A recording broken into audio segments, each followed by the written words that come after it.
All right, let's call to order the Park and Recreation Commission meeting for August 10th, 2021.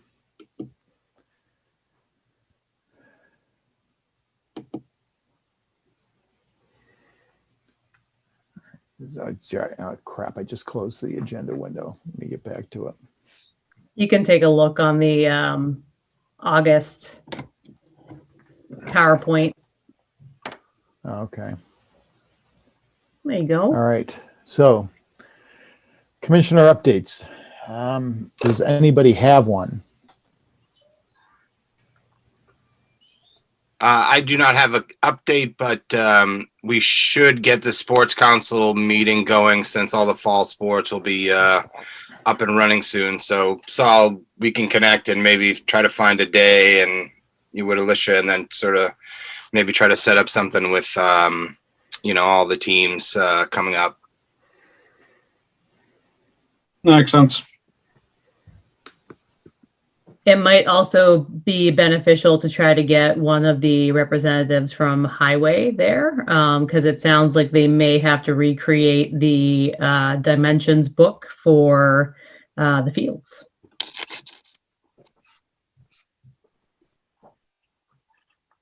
Because it's gone missing or because things have changed? Because it's gone missing.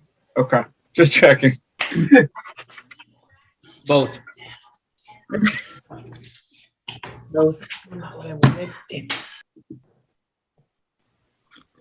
This.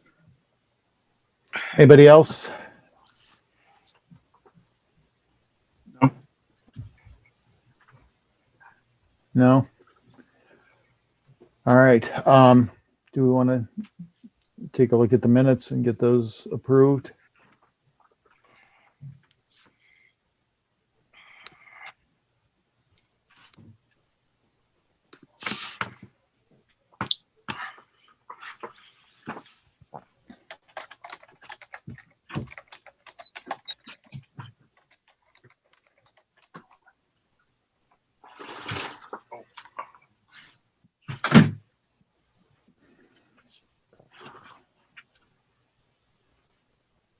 So whenever anybody's ready, we'll take a motion to approve them. And I'm not rushing you.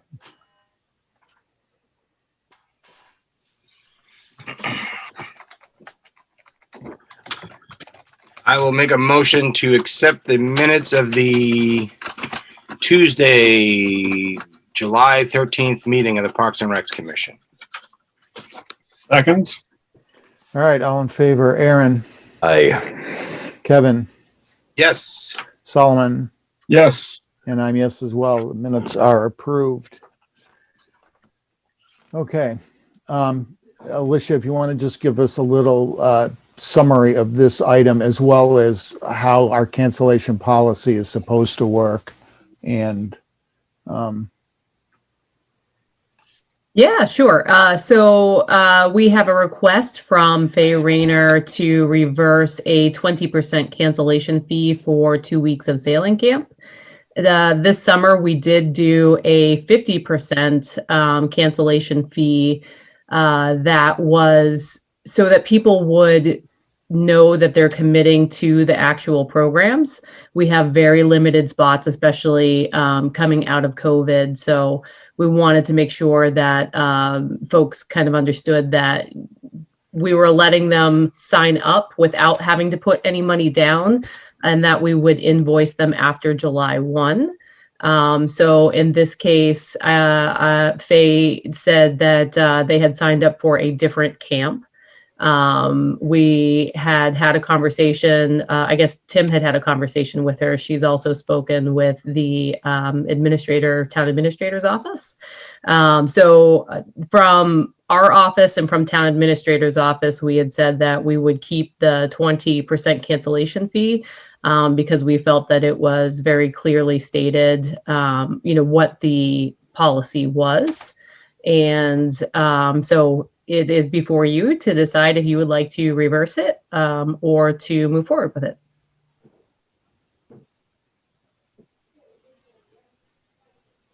all right. I think we touched on this, that at this point, it's not worth the amount of time that's been put into trying to solve this issue. Is that correct? Does that sound about right? We've spent a lot of time on this already, including some of the other offices in town. Yep. Okay. So,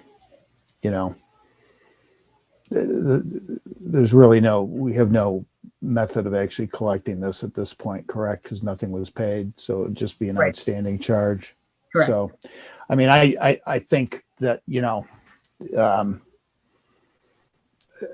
I'm disheartened that we have to do this, but at this point, I'd say it would just make sense just to waive it and just, we need to work.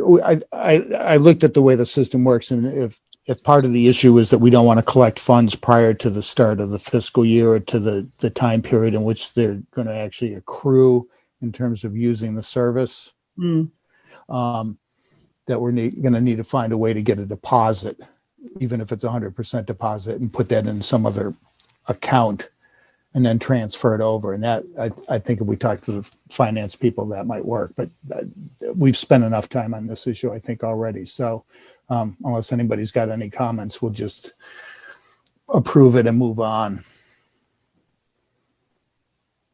Yep, I'll make a motion. If we need a motion, I'll make a motion to reverse the 20% cancellation fee for sailing camp for Faye Rayner. I'll Anybody second have that. any? All right, all in favor? Aaron, Yep. Kevin, Yep. Solomon? Yes. I'm yes as well. So we'll just, Alicia, if you can take care of that, and let's get together at some point and figure out a way to find a way to bring the money in right away so that we don't get sort of held over a barrel again. For the future of the summer. Yep. Yeah. I've already started those conversations with the finance department to see how we can handle that moving forward. Also, at the end of the summer, we're going to set up a webinar with the rec track company that we work with. Sorry, MyRec. Oh my goodness, I really pulled an old name out there. My apologies. MyRec. And talk about ways that we can figure out how to get around the beginning and the end of that fiscal year happening at the busiest time of our year. So hopefully they'll have some sort of solution for us. If not, then in tandem, I'll also be working with the finance department to see what we can do there. Okay. All right.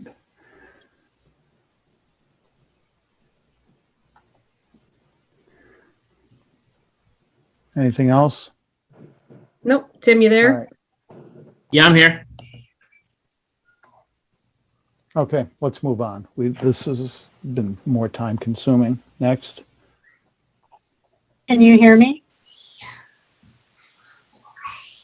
Yeah, go ahead. We'll give you 1 minute. I mean, this wasn't. Yep, really super fast. I'm so sorry. I don't know why I'm having technical difficulties.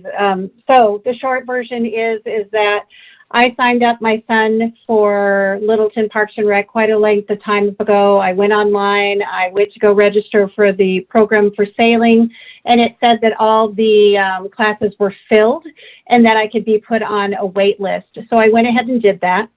I received a receipt that then states on the receipt wait list. I never got notification that he was taken off a wait list, and I set up 2 different opportunities for dates, hoping that one of those dates would open up. I received a bill for $600 saying your son is supposed to be in the program and you owe us $600. It never, between being waitlisted and the actual being accepted into the program, I was never notified. I had signed up my son for another program, and the only way I even found out that he was unwaitlisted and there was room for him in the program was when I received a bill for the $600. I immediately called. I was told, sorry, you misread the information. I insisted that I was waitlisted, which is exactly what the receipt said. And I was told that I would have to pay a cancellation fee. Well, at first they were telling me that I owed the money. Then they said, well, you have to pay a cancellation fee. And I said, I don't think it's appropriate that I pay $120 of a cancellation fee because you guys waitlisted me, but didn't tell me that I was unwaitlisted. And so there was a lot of back and forth. I'm just trying to make sure that, you know, this is taken care of. I don't think it's appropriate. And I'm just Okay, doing my best. all right. Thank you. I mean, we've already voted to eliminate the charge, but I've been through the system and it's not quite the way you've described it. And, you know, it's apparent that you did misread some of the items. It's very clear on there how it's going to work. It is, but thank you very much for your time, and let's move on. Thank you.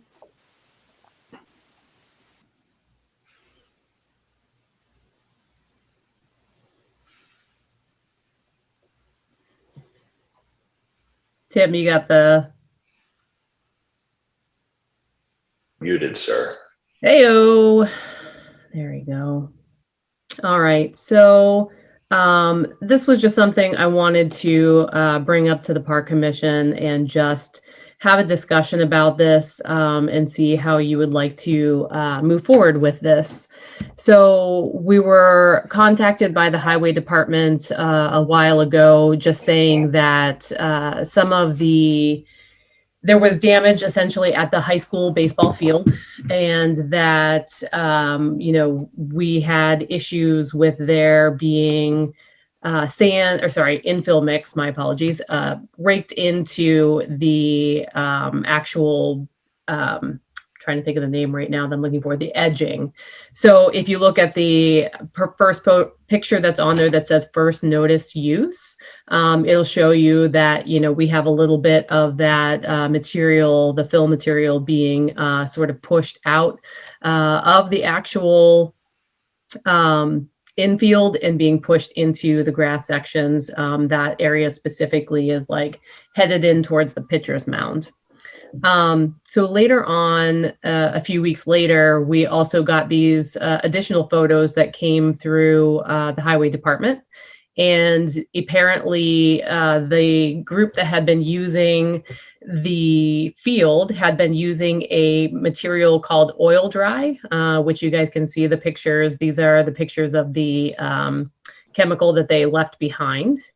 And so the purpose of oil dry is essentially to absorb any sort of like oil leaks and things like that that would happen, you know, on a driveway or in a garage, something like that. It's not intended to be used on a baseball field by any means. And they also sent the picture of the back of it, which mentions that the material itself is a health hazard. And it has a danger listed on it as it can cause cancer by inhalation. So this is definitely not a product that has been approved by the highway department, and they were very concerned about the usage of it.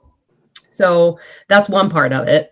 The second is, you know, we also have the damage that it caused. So you can see the difference between the the first time it was noticed.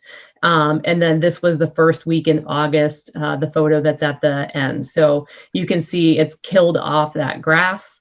We're actually going to have to cut out all of that and resod it to be able to fix that field. And the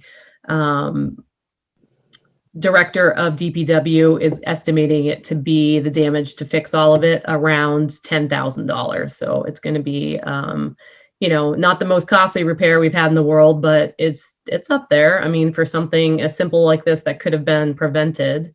The other part is that they also left the buckets in which they mixed the material with the infill mix, and then also piles of the mixed, you know, mixture. I know I use the word mix a lot, sorry. So this is just, you know, not only is it the littering component, it is the damage component. And it's also, you know, using a chemical that's not intended for the purpose we have kids on those fields. So for those kind of warnings, it's a bit concerning. So I just kind of wanted to throw all that to you to take a look at it and then ask what you would like to do moving forward. Do you want to set up a conversation with those field users to discuss the damage? Do you want to invite them to a park commission meeting? Do you want to do both? It's up to you. Alicia, is it the same group that has been using the field, like they gave us all the problems using the fields before? Yes. I mean, I think we should invite, put it on the agenda for the next meeting.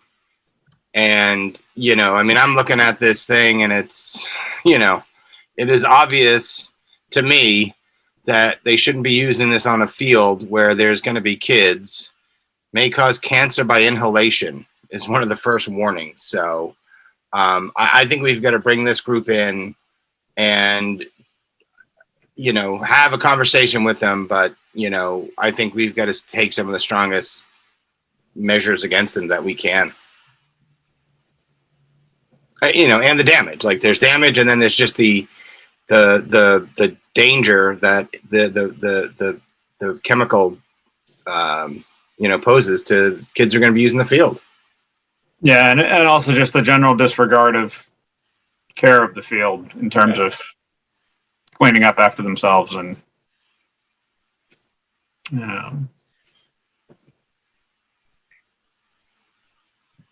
Okay, so I'll definitely reach out and have a conversation to see if we can set up. Do you want to do like a special meeting, or you want it to be part of the next park commission meeting in September? Are they using the field anymore? Like No, so are they requesting to use the field?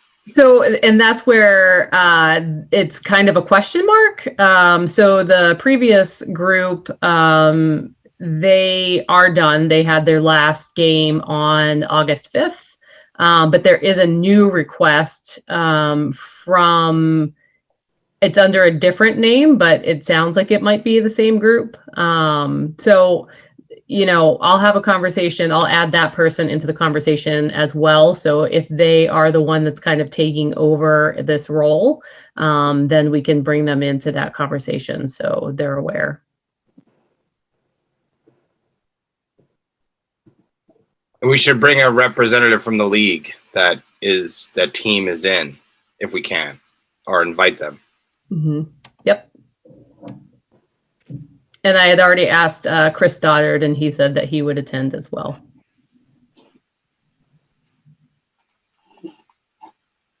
All right. Sorry, Fred. Go ahead, Tim. Sorry. I made this suggestion to Alicia earlier this afternoon. Having dealt with the individual in question, the past couple times we've had conversations got a little heated. I didn't know if we just want to have, maybe Fred or Kevin and Saul come into the office and have a private meeting to kind of hash things out rather than necessarily do this in a public forum prior to the next meeting. And if it's necessary, then, invite them into our next park commission meeting. But, from having conversations the past 2 years with this specific group of people, I think that might be a good route to go. And, maybe we can invite Mike Lynn as well, because a lot of the ball players who are playing, this is kind of like a mini Cape Cod league. The fall league is kind of the same thing. And, my stance is obviously, there's issues with the coaches here. I don't think that we should necessarily impact the players or their families with a place to play. So I think that also needs to be taken into consideration when we look at this. So just wanted to throw that out there, that maybe we have an outside meeting, without having it part of the park commission meeting.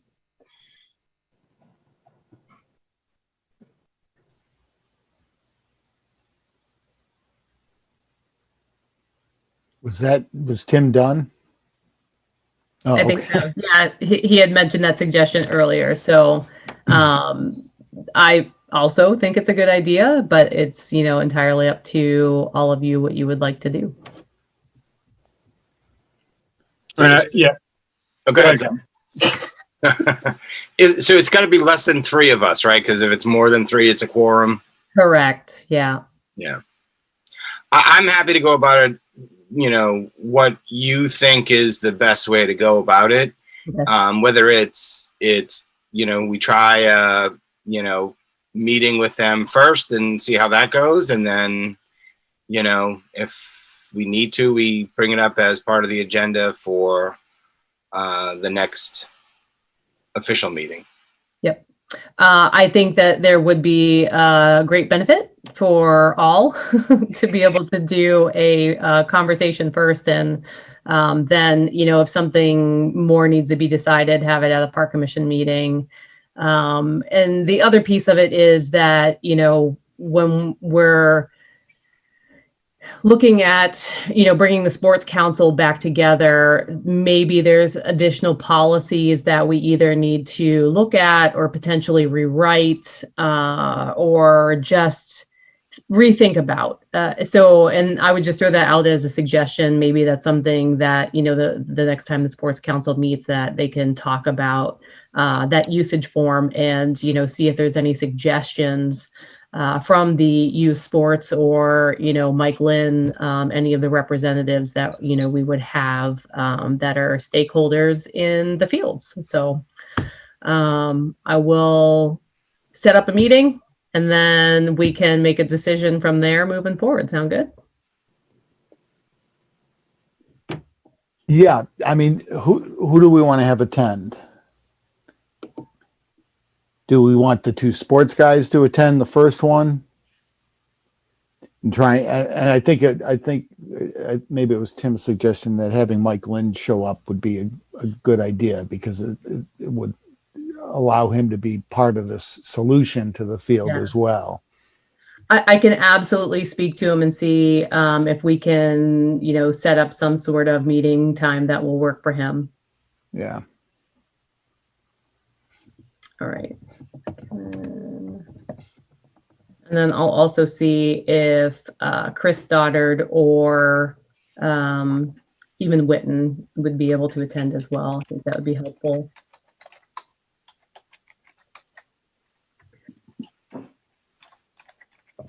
All right.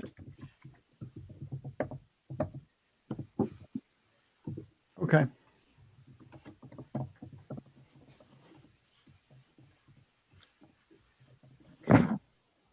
Tim, you want to move on, my friend? I think so. Anybody else have anything? All right. Okay, so we have a donation. Thank you, Erin, for being there for our lovely photo from Amazon Delivery Station DK01. They are our new delivery station here based in Littleton. And Amazon Cares, they like to be able to give back to communities in which they're based. So we had some of the staff there reach out, and ultimately they wanted to be able to do like a community service day for the town. But I think their main office felt a little bit concerned still about COVID. So they decided that they wanted to make a donation to the department instead. So they very kindly donated $1,500 for us to use towards purchasing equipment for programs. And the select board did approve this donation last night at their Monday meeting. Okay, well, that's very good. Do you have an earmark for it, the funds yet? We've talked about a couple of different things, but we haven't like set on anything specific just yet. Like 10 really expensive Frisbees? That would do it, I think. Yeah. There you go. All right. Oh my God, I need to get a life. All right, let's move on to the next topic so I can shut up. So you guys do have to vote to accept that donation. Oh, I move to accept the Amazon donation. Second? All right, all in favor, Aaron, Yes. Kevin. Yep. Solomon, Yes. and I'm yes as well. Aaron, I don't think you have to vote if you actually touch the check, so you were good already. And that was a very exciting moment in my day, I have to tell you. How often do you get to hold a big check, right? Fantastic. No. All right. We'll have it in the office if anybody really feels the need and desire to want to hold that check. You're more than welcome to. All right, so the next component we have here is the program coordinator vacancy. So Rachel has handed in her notice. She said she wants to pursue her career in education. So her last day was on August 6th. So I would like to, this point is twofold. So one, to be able to post the program coordinator position for approval from the board. I did complete the vacancy review process, so it's been signed off by town finance as well as the town administrator's office, so we can move forward with that. And then the second part of it, if you choose to post it, is to create a preliminary screening committee for this position. So we've done this in the past. The one thing I would ask with the preliminary screening committee is I think it'd be really important for John Gazangian to be on that screening committee because he's already a program coordinator for us, and it's really important for those positions to be able to work in tandem with each other. So I think it would be really good for him to be part of that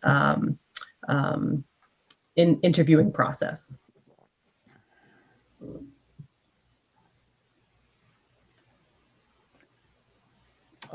Is there a required makeup for this thing? What do you mean makeup? In terms of I mean, I think when we were replacing John, it was yourself, Tim, and me. Mm-hmm. Do you need a commissioner on that?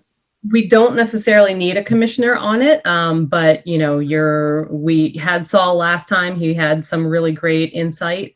So you know, we're more than happy to have someone be a part of that if you wish. But we can definitely, you know, have myself, Tim, and John be the folks that carry out the interviewing process.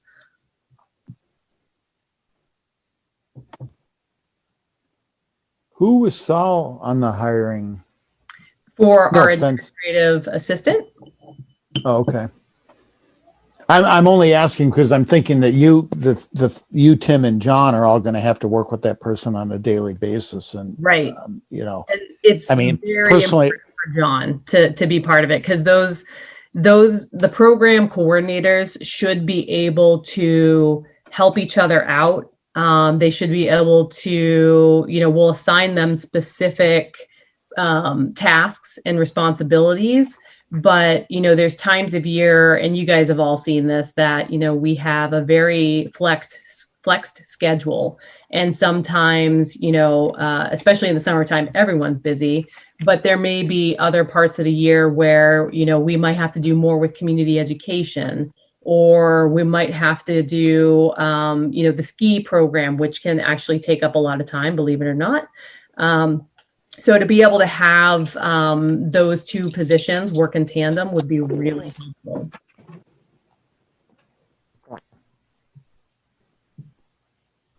So you just have to approve the approve for us to post the position to the public, and then second, you know, propose what you would like to see that program coordinator position be.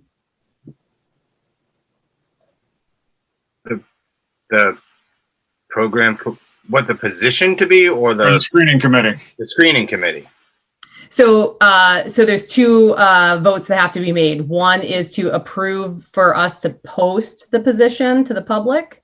And then the second is, yes, who you would like to see on the preliminary screening committee. All right, so I will make a motion to approve our posting of the program coordinator, community education and teen programs position. Second. All right, all in favor, Aaron, Yes. Kevin? Yep. Solomon? Yes. And I'm yes as well. So the motion's approved. And does anybody have any input on what the screening committee? I mean, personally, I don't know that I would have that much to offer in terms of it's somebody that they're going to be working with on a daily basis. But it's their call. I mean, Tim, do you have any thoughts on whether you want to be on it or not? Oh yeah, absolutely. Okay. Right, so it's Alicia, Tim, and John, and then do any of us want to do it? I'm happy to do it if you guys want the support, unless somebody else from the commission either wants to do it instead, or we can not have anybody. I think three is, the three key players is enough, but Yeah, and if on the odd chance they feel that they want us involved or something after that, we can meet with the applicant. yeah. I'll try to stay out. The last one I was involved in, the person stayed 2 weeks. So I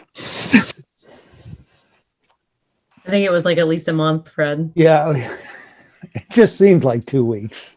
Blessing in disguise. We got Kaz back. We did. Yeah. Yeah, and so the last one I was involved in, we had a commission member quit too. So that's all right. All right. So I think that's so. Are we good with approving a committee of the three office related people now, Alicia, Tim, and Kaz, and then we can step in if it needs to happen? That sounds like you can't make motions, right? No, I can't. I just wanted to make sure we had a consensus. And we need to vote on this, Alicia? Yeah. So the long-winded motion that I put up there does have to be specifically stated to be able to allow us to move forward with this process and abide by open meeting law.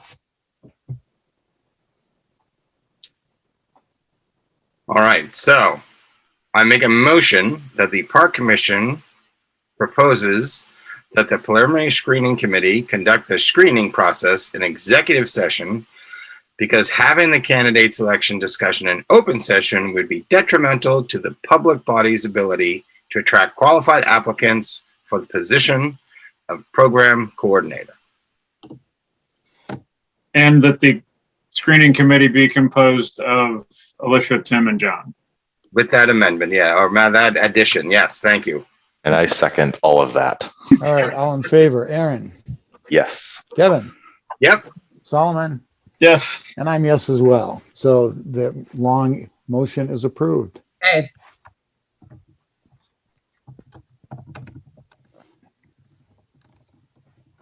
I'm just finishing writing up here.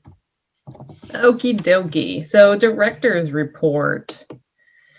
All right. So we're starting all over again, right? It's the beginning of our fiscal year. So everything's going to look kind of like brand new, and, it will change throughout the year as it normally does. But so we did really amazing in July, and that a lot of that has to do with the fact that we did make that decision to hold off and collect the fees for July and August after the fiscal year had started. So, we are able to get a better snapshot of what that divide looks like. And it makes sense, right? Because we have our the last week of June, we have our first week of Camp T. Sometimes the second week of Camp T is during that time frame, and the same thing with sailing and teen adventures. So, we're going to make a little bit less in June than we will with July for the July and August programs. So, as of this month of July, we were in the positive for the month for quite a bit at, we'll say, 169,000 and some change. So any questions about any of the revenue, expense, wage?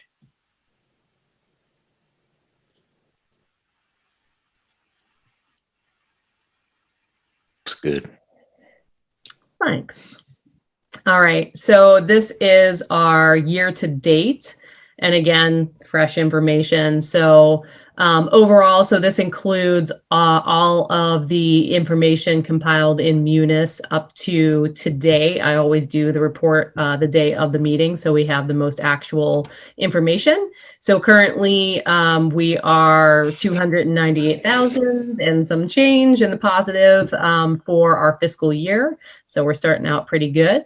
And the only indirect cost that affects the overall expense that I always kind of point out is we do have to pay a yearly retirement chunk of money. So this year it was 54,000, which was about 2,000 more than it was last year. And that's always deducted out of our account at the very beginning of July for the whole year. So we won't see that cost incurred again this year. It's just that one time. The other thing that I just wanted to mention is that we're still waiting on the transfers from the spring town meeting. And Article 8, which was the acceptance of the fiscal year 22 operating budget, included a 44,000 transfer in retained earnings.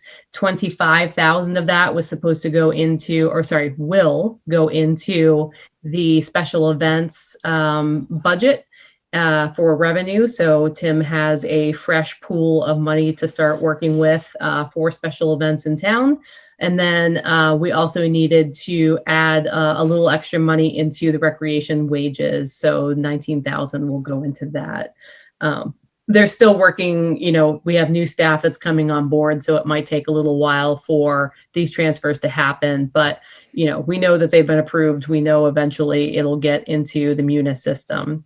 Article 9, we also had a transfer of $30,000 from the retained earnings to be able to, for us to move forward with the statistically valid survey. And so hopefully we'll be able to, once we get the summer buttoned up, we'll start really digging down deep to get that done. Hopefully sometime over winter, if we can kind of turn things around pretty quick. I know Tim had done a lot of work of that on that specifically in prior years. So hopefully we will be able to just kind of get that bid out, you know, because we've done, well, Tim has done a lot of the work ahead of time. So, and then the last piece is we also voted just in case to, if we had any debit, I didn't think that we were, sorry, debt. In case we had any debt, because with the actuals in an enterprise fund, sometimes it's hard to kind of, you know, guess where you're going to fall. You might incur refunds or expenses that you didn't count on. So I didn't want to make the assumption that everything was going to be hunky-dory, especially after the previous year that we had. So my forecasting shows that we should be 43,000 and some change in the positive for the end of fiscal year 21. So we don't necessarily need to transfer that $15,000.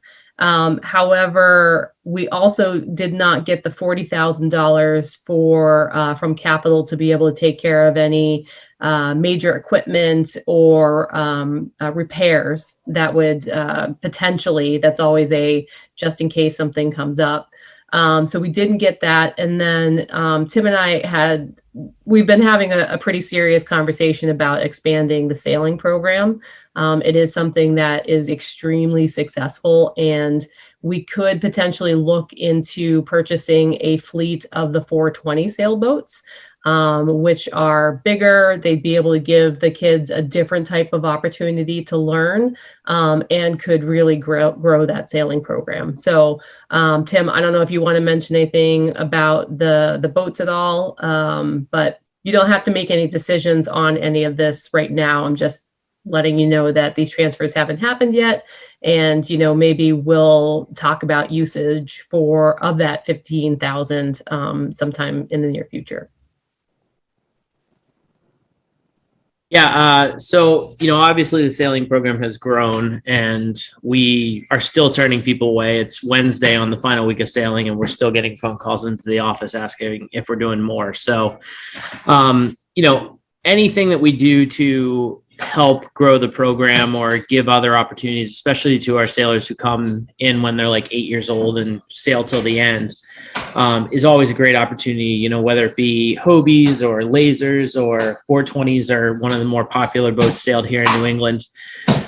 And, honestly, I would defer to Saul on this one to, get his input eventually to see, what his thoughts are. Because, not only is he an avid sailor himself, but, both of his daughters do our program pretty much religiously throughout the summer. So, as we go through this process, I would definitely, look to his guidance as well to see what we should do. But I wouldn't necessarily recommend buying any more sunfish, except to replace the ones that are pretty much on their last leg, which we have quite a few of those. But, as we move forward, I think that, the opportunity is there for us to, even if we start phasing out some of the sunfish and start having our fleet to something different, I think that, it'd be a really great opportunity for the kids.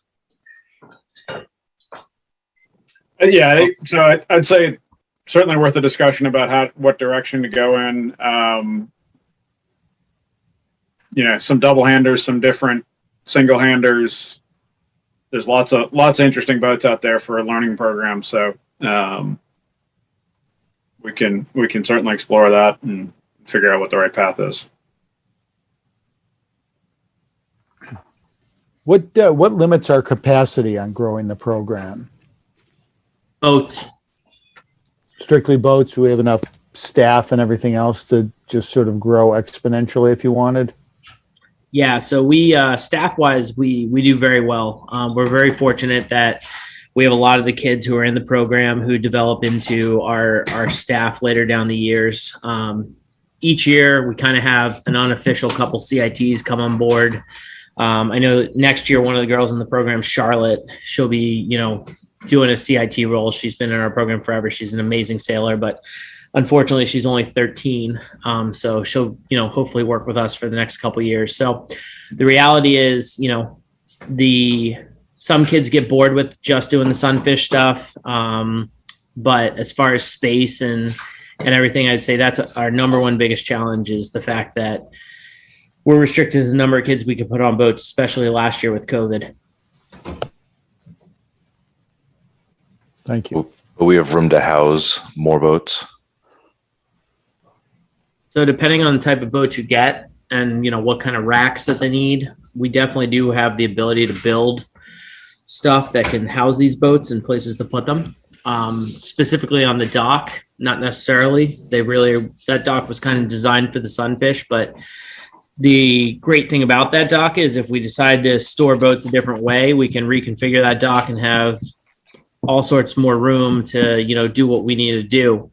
We can turn it into different fingers, all sorts of opportunities. And that's part of the reason we purchased that particular unit is we weren't ever stuck with one thing. We can literally build it every year to be what we need it to be. Cool. It's like really expensive, fancy Legos.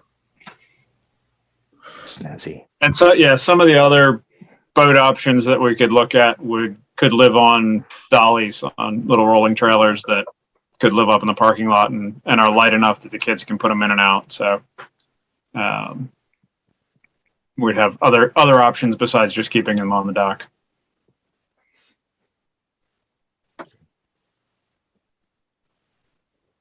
That is my finance update. New business, we got none.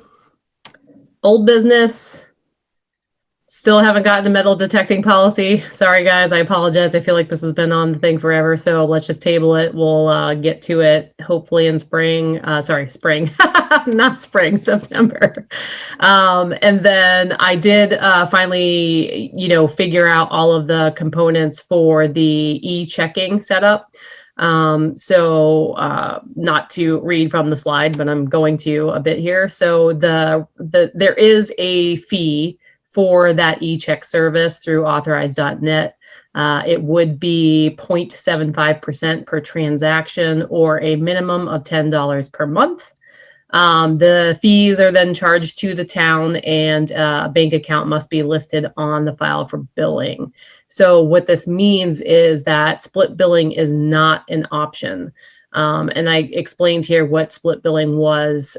So if some of you remember in the past when we first stopped eating the fees from the credit card transactions, and we actually turned those around and said that that 2.9% is going to be part of the convenience fee for folks using the credit cards online.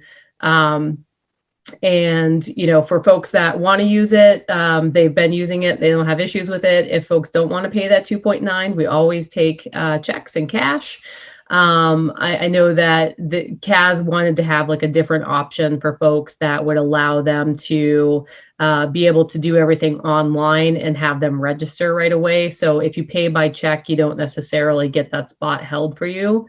So I really wanted to look into this and see if we could have like a different option here that would be helpful. So I love the idea of it. However, if we can't do the split billing, what that means is I would have to, like we did before when we first switched over, I would have to manually keep track of all of the processing fees to be able to balance out that bank statement by the end of the week every week. And then, we'd have to work with making sure that the right amounts are transferred over to the credit card processor. So it is a lot of added work on a weekly basis to keep track of all of those fees. I don't think that this would be used as much as the credit card is, but I don't know. So my suggestion is that I personally do not want to move forward with this because I know the amount of work that it takes, and right now we just don't have the time for it. Maybe it's something we can look into the future. I will definitely keep in contact with a credit card processor and see if they'll change their mind and they'll be able to do this split billing, which makes it a lot easier to do the bank statement turnovers. So that's my thoughts on it. Any questions, concerns? Yeah, I mean, if it's going to make it more difficult for you, I don't see any reason to do it. I mean, changing the ways should make things easier for people, not more detrimental and painful. And as someone who, never uses their credit card for any of the payments and always has to trot himself down there to hand you my check, I'll still do it. It's not the end of the world for me. I mean, I would love if we could figure out some way down the road to, reserve a spot for somebody who is going to bring a check in for like a day or two or whatever the case may be, but that's got nothing to do with this. Yeah, I guess my only question is, with somebody, when Aaron and I walk our checks in, somebody has to deal with that. Somebody, does the booking, processes it, things that wouldn't be done if that were automated. How much time is involved in that? As compared to what the transaction fee is. And, at some point, does it unload if we didn't charge the 0.75% on check transactions, would that take a noticeable load off of whoever's processing those transactions in the office? Say that one more time. I'm not sure if I follow you on that. Sorry, Saul. So 2 to 5 minutes a transaction, Saul, for one of us to do that. Okay. So probably not whatever that is. He's asking when somebody hands us a check, Alicia, how long it takes for us to do it.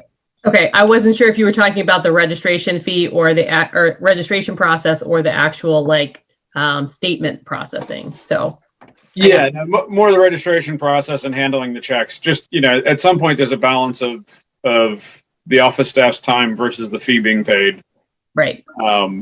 And Sounds like I it's- honestly love having the people come in with the checks. I mean, we get to, you can laugh, but we honestly get to know the people that are doing our programs. And so, having the credit card, it's easy, but we really don't get to interact with everyone the way that, Parks and Rec departments used to in the past. So, I always like the old school check and cash because it's just nice to be able to see some new faces and some old faces. And just out of curiosity, how much time is being saved by doing the split billing? Like, how much time would you have to add on if you didn't do it, if you did do this? So it depends. If it's as simple as all the transactions, the problem that we end up having with our transaction is, let's say that the program is registered for and paid for on Monday. That means that the credit card processor will then take that fund and put those monies in that account on Tuesday.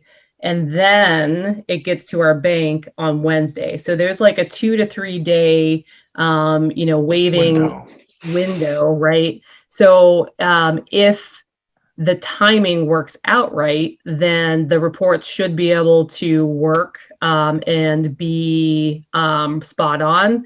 But a lot of times, and especially in the past, there was always some sort of odd timing. And so you're back doing detective work of trying to figure out okay, well, this one check, it should be this, the 0.75% of that equals this. And, it's a lot. It's really a lot.